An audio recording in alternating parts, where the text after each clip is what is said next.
आज से हम अपने नए चैनल पर जातक कथाओं का शुरुआत कर रहे हैं।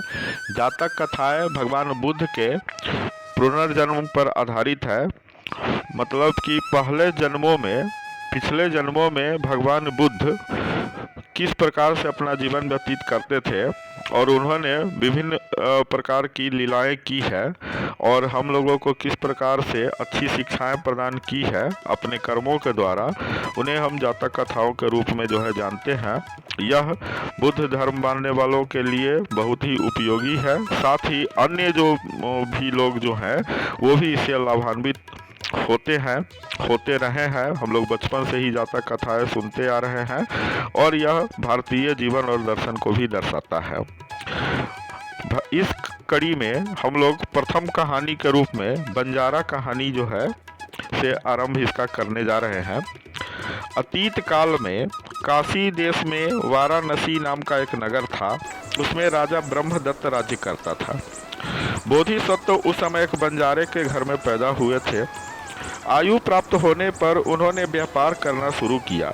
वह आसपास के ही प्रांतों में कभी इस प्रांत में कभी उस प्रांत में घूमकर व्यापार करते थे। इस प्रकार माल बेचते उन्हें कई साल बीत गए। एक बार उन्होंने सोचा क्यों न दूर प्रदेश जाकर खूब सामान बेचा जाए, तरह तरह के माल खरीदे जाए, इस बहाने देश भ्रमण भी होगा। दूर देश व्यापार के लिए जाने का विचार कर बोधिसत्व ने नाना मूल्य के बहुत से सामान एकत्र किए। 500 गाड़ियों पर उन्हें लादा। इस प्रकार एक महाकाफिला सार्थवाह के साथ काशी देश से बोधिसत्व ने यात्रा शुरू की। उसी समय बनारस से ही एक और बंजारे के पुत्र ने 500 गाड़ियों पर सामान लाद कर चलने की तैयारी की। बोधिसत्व ने सोचा अगर वह भी मेरे साथ जाएगा तो एक ही रास्ते से 1000 गाड़ियों के जाने के लिए रास्ता काफ़ी न होगा। आदमियों के लिए लकड़ी, पानी, बैलों के लिए घास चारा मिलना कठिन हो जाएगा। इसलिए या तो उसे आगे जाना चाहिए या मुझे। बोधिसत्व ने उस आदमी को बुलाकर कहा, भाई हम दोनों इतने जन बल के साथ इकट्ठे नहीं जा सकते। या तो तुम आगे जाओ या मैं आगे जाऊं। दूसरा बंजारे का बेटा इतना अनुभवी नहीं था। उसने सोचा आगे जाने से मुझे लाभ है, बिना बिगाड़े हुए रास्ते से जाऊंगा। मेरे बैल अछूते तृण खाएंगे। अपने आदमियों को तेमन बनाने के लिए अछूते पत्ते मिलेंगे। साफ और इच्छा भर पानी मिलेगा और मन माने दाम पर सौदा बेचूंगा। अपने लाभ की यह सब बातें सोचकर उसने बोधिसत्व को जवाब दिया, मित्र मैं ही आगे जाऊंगा। बोधिसत्व ने पीछे जाने में बहुत लाभ देखे। उन्होंने सोचा अगर यह बंजारा आगे आगे जाएगा तो इसकी गाड़ियों के पहियों से तथा बैल और आदमियों के पैरों से उबड़ खाबड़ रास्ते समतल हो जाएंगे। जहाँ रास्ता नहीं होगा वहाँ रास्ता बन जाएगा तथा बने रास्ते और साफ हो जाएंगे। मैं उसके चले रास्ते पर चलूँगा। आगे जाने वाले उसके बैल पक्की कच्ची घास खा लेंगे और मेरे बैल नए मधुर तृण खाएंगे। पत्ते तोड़े गए स्थानों पर नए हुए पत्ते साग भाजी के लिए बड़े स्वादिष्ट होंगे। जहाँ पानी नहीं होगा वहाँ ये लोग खोद कर पानी निकालेंगे। उनके खोदे हुए कुओं गड्ढों से हम पानी पिएंगे। चीज़ों का मूल्य निर्धारित करना ऐसा ही है जैसे मनुष्यों की जान लेना। इसके आगे आगे जाने से मुझे ऐसा नहीं करना पड़ेगा। इसके ही निर्धारित किए हुए दाम पर सौदा बेचूंगा। इतने लाभ देखकर उसने कहा, मित्र तुम आगे जाओ। अच्छा मित्र, यह कहकर मूर्ख बंजारा गाड़ियों को जोत नगर से निकल गया। क्रमशः एक प्रदेश से दूसरे प्रदेश में सामान बेचता वह मरुभूमि के निकट पहुंचा। मरुभूमि पार कर उसे दूसरे प्रदेश में जाना था। जिस कांतर में वह प्रवेश करने जा रहा था वह बिना पानी का तथा भूत प्रेतों वाला था। कंतार कई तरह के होते हैं। किसी में चोरों का भय होता है, किसी में हिंसक जंतुओं का, कोई भूतों का कंतार, कोई बिना पानी का तथा किसी में खाने पीने की वस्तुएं नहीं मिलती। उस आगे जाने वाले बंजारे के बेटे ने बड़े बड़े मटकों में पानी भरवा कर गाड़ियों पर लदवाया। तब उस बिना पानी वाले 60 योजन के कांतार में प्रवेश किया। क्रमशः चलता हुआ वह बीच कांतार में पहुंचा।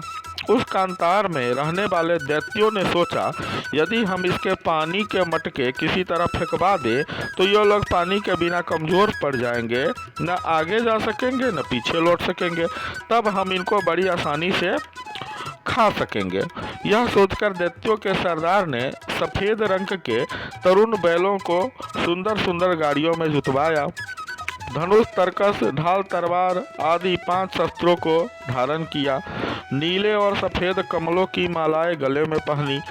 बाल और वस्त्र इस प्रकार भिगो लिए जैसे अभी वह घनघोर वर्षा में से आ रहा हो। अपनी गाड़ियों के पहियों को कीचड़ लगवा दिया।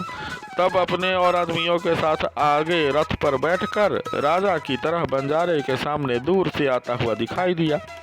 उसके आगे पीछे चलने वाले सेवक भी उसी प्रकार भीगे केश, भीगे वस्त्र, नीले सफ़ेद कमल के गुच्छों लिए पानी तथा कीचड़ की बूंदें टपकाते हुए, मीस की जड़ें खाते हुए इस प्रकार दैत्य सरदार के आगे पीछे चले जैसे कि महासरोवर के पास से आ रहे।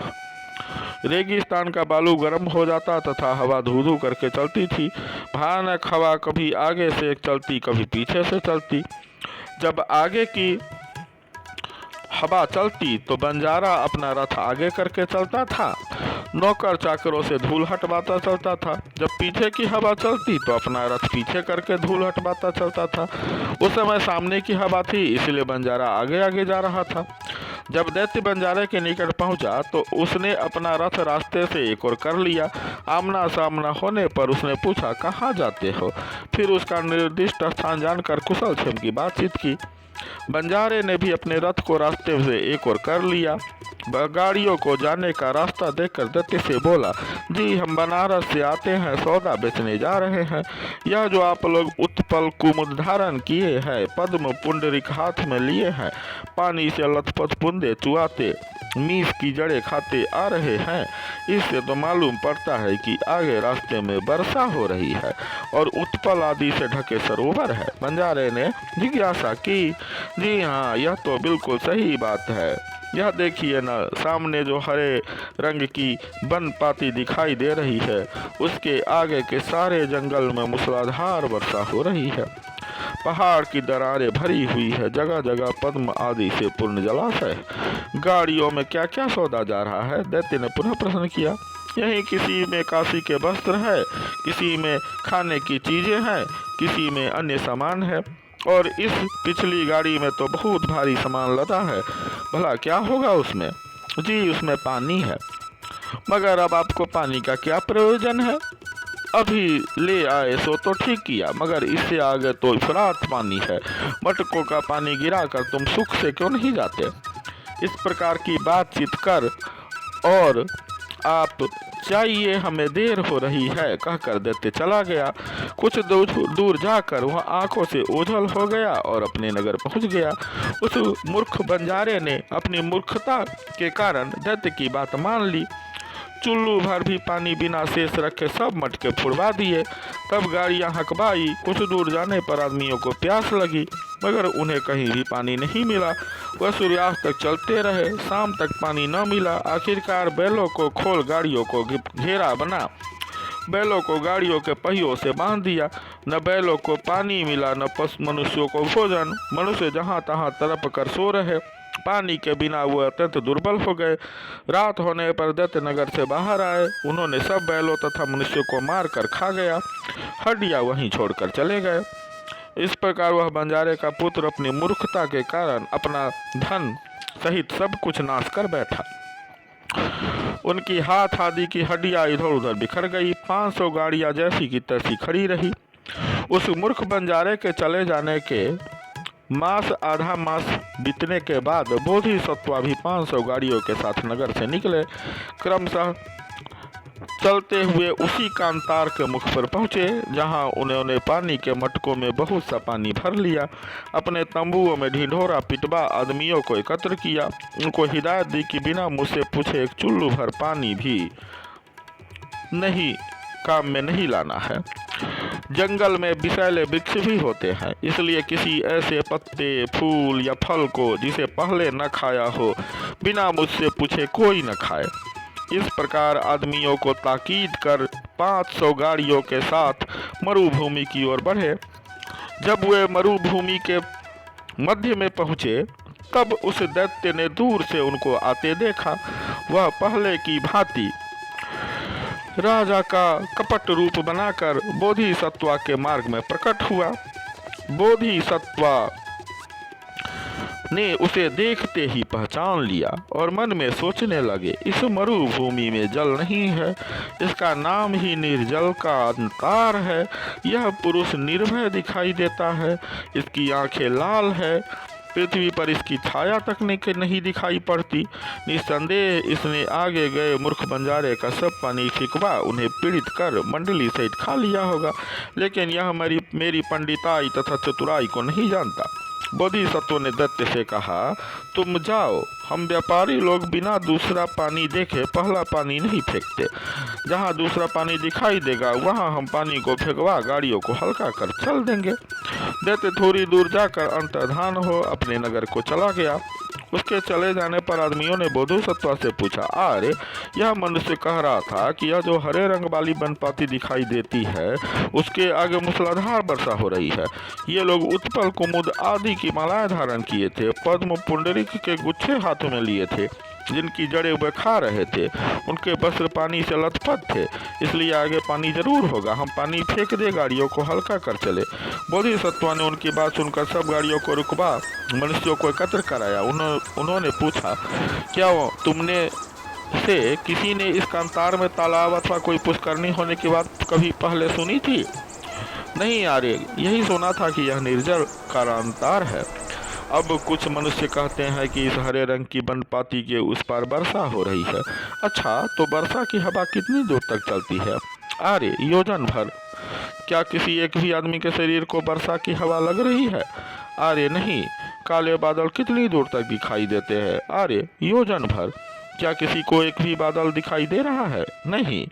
बिजली कितनी दूर तक दिखाई पड़ती है? अरे 4-5 योजन तक।